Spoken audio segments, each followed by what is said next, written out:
Hi, it's Joe from GAK, and I'm here at Brighton Breakout Festival with Si from Sirens in the Delta, and he's brought along his lovely Fender P bass. Are you okay to talk about that with us a bit, Si? Yeah, of course. I always love talking gear. I'm one of those gear nerds. So, yeah, it's a 1979 Fender Precision. I've had it a couple of years now. It's just I managed to get hold of it for a pretty good price because I'm not a collector. I'm a player. So it's not. There's a lot of stuff changed. It's not sort of really original. So a lot of people would frown on that, but it plays gorgeous, and I couldn't do without it now. Well, no, those 70s P basses are kind of a real sort of player's instrument that you can pick up for not much money, and they're great. I mean, there are a few things on the market at the moment, like the Matt Freeman that's tried to copy almost this exact model because it's just such a brilliant kind of workhorse bass. Yeah. So there were quite a few customizations on there that I can see. Yeah, I've got. When I got it, it didn't have its original pickup in, so I've got a Seymour Duncan SPB1 to give it that kind of vintage tone. Okay, just the vintage tone. Yeah, give it like warm and woody sort of thing. Badass bridge on it, so it's not the original bridge. It's a nice badass.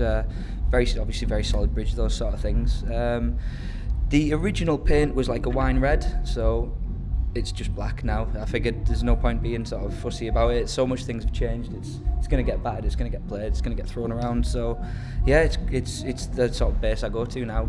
I had a Music Man for like 12, 13 years before this, and not touched anything before that. And then got hold of this and just love it.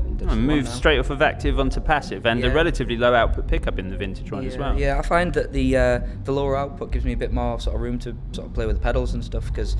I went back the other day when I was getting this set up again, and I put an active in, and all my pedals were just nothing like I expected them to be, so it was a bit like, whoa, need the precision back quick. So yeah, I definitely go for this every time now. Yeah, okay. And speaking of pedals, what sort of things are you using on the floor? Yeah, as a bass player, I get kind of laughed at. I've got a lot of. It's a big board. There's nothing wrong with that. There's all sorts there. There's the Boss OC2 to get a good sort of octave sound on it.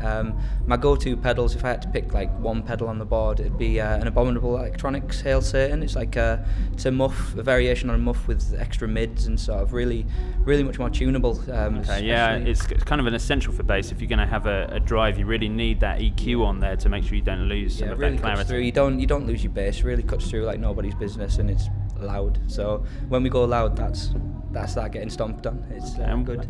That and Dark Glass B3K, nice overdrive, good overdrive tone on that.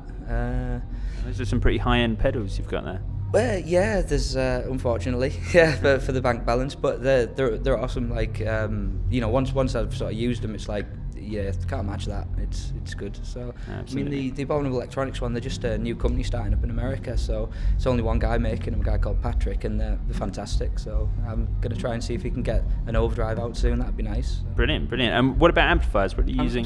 Orange AD200, big valve head. It hurts your back, but the sound's going to be there. Probably our most popular valve head at the moment, I think, the AD200. Yeah, really great. Despite being kind of 100 watts less than a lot of its other competitors, it's a real kind of it really competes. You can't go wrong with it. It's going to be solid, valvey, nice and big, and breaks your back. So it's all good. It's all about moving it around and lugging it, isn't it? So that's the one. Using that with a Bareface 2x15 at the moment. So it's a really nice light cab to move around. They're based in Brighton here, I think. That's a really good cab. But I'm looking at hopefully ending up with an orange cab as well. So yeah. Go for an 810. That'd be nice, but I think we need roadies first. Maybe a 410, start with that. Get it on wheels, wheel it around, so it gives you something to ride down the road on, so yeah. Fair enough, brilliant. Well, thank you very much, Si. Thank you. It's been great, thanks. Cheers.